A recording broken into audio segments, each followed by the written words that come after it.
Breaking news, gajah liar rusak halaman sekolah di Rawas Ulu Muratarat, tanaman roboh. Warga di Kabupaten Musirawas Utara dihebohkan dengan kabar kemunculan gajah liar pada Minggu 23 Mei 2021 malam. Warga mengaku menemukan jejak kaki gajah di wilayah Desa Sungai Ladang, Kecamatan Rawas Ulu.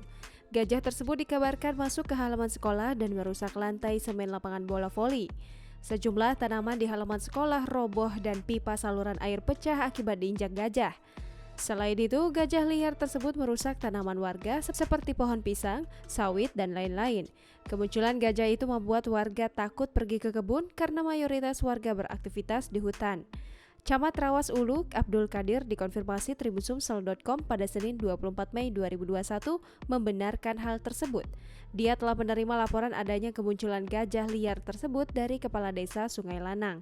Namun, katanya warga tidak melihat gajah secara langsung, melainkan hanya bekas jejak kakinya.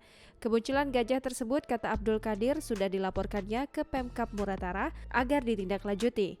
Dia belum mengetahui jumlah gajah yang mendekati perkampungan warga tersebut.